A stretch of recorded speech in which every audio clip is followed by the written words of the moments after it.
I studied improv at Second City in Chicago. I did the beginning program, and I studied solo improv. And I had met Jenny and Michael at a show at Civic Theater, and they had mentioned maybe sometime doing an improv class, and I thought that would be totally cool. It took me about a year to get up the nerve to ask them, and they were willing to take a chance on me, and now I've been teaching for almost 4 years now, so it's pretty rock and roll. My name is Leo Kempf, and I teach the improv class here at the Alto Studio of Performing Arts. No, she's just an accountant. Just an accountant. We're going to keep her. She's an accountant. Okay. She has to do uncontrollable flash mobs, and you guys are in Wonderland. Can you help her figure that out? Try to. Yeah. Okay. You guys get it. Improv makes you be in the moment. In order for it to work, you have got to deal with what is going on at that specific time. You can't look in the past. You can't think about the future. You have to deal with what is in front of you.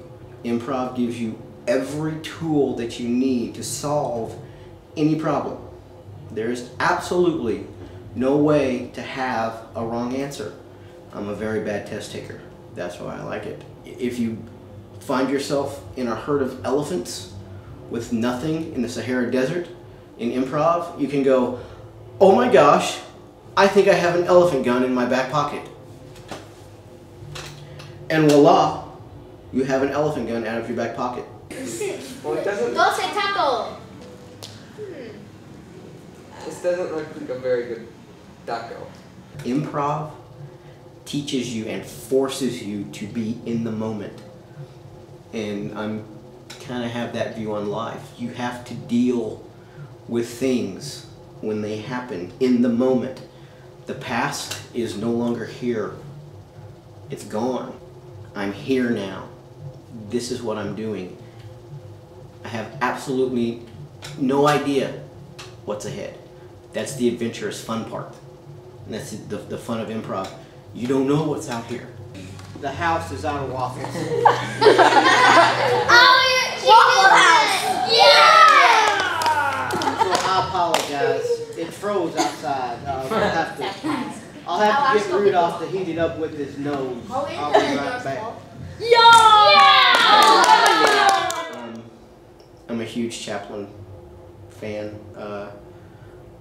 He could tell a story, a very heartfelt, emotional love for a person. He could get into trouble. He got into dilemmas that were catastrophic, but he can make you smile about it.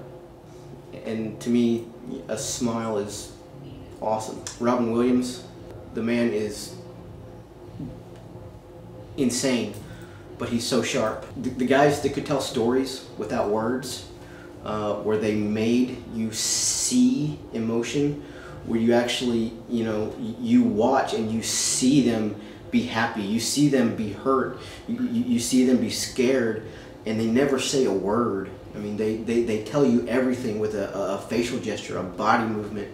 Marcel, I mean, the words that he never spoke but said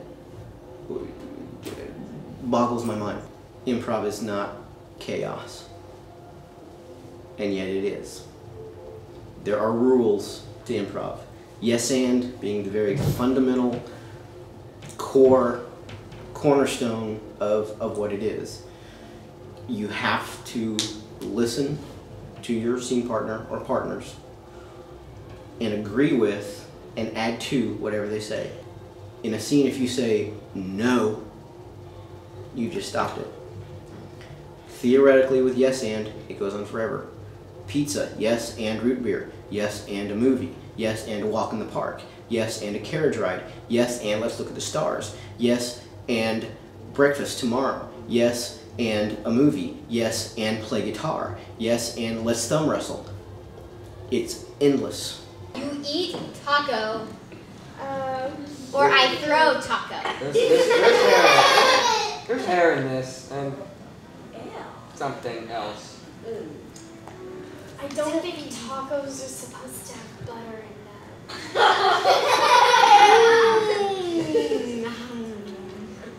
I think you need to go back to taco school. Am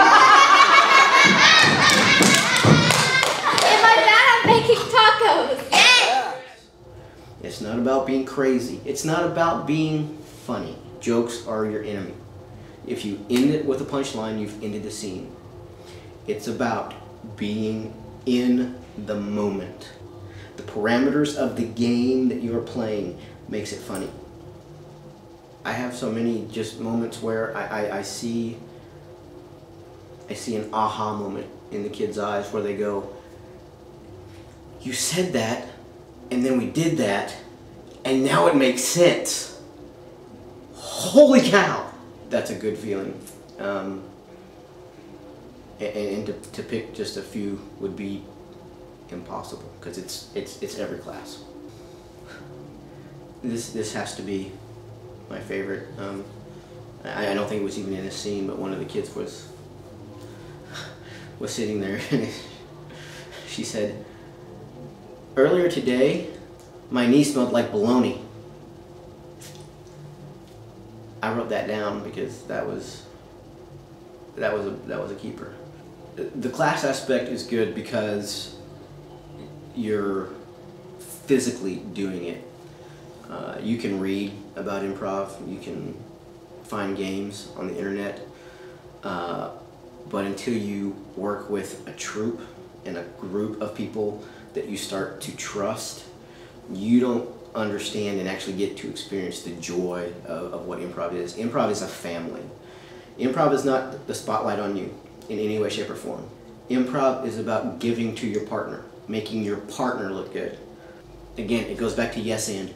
You gave that to me, yes, thank you so much, and here's something else. And they're gonna go, thank you for that, yes, I've got that, and then here's something else. And it's just this huge explosion of energy and camaraderie and family and this joint piece that came from nothing. I mean, improv is magic from nothing. It's a suggestion from the audience that can spawn anything, and by anything, anything. I think Edward Scissorhands is good at cutting his own hair. Objection! I get to see kids use their imagination every week, and to me that means they're not sitting down in front of a video game, zoned out, you know, exercising their thumbs. I really like the idea of kids being active and involved and creating. If we stop creating, we stop moving forward.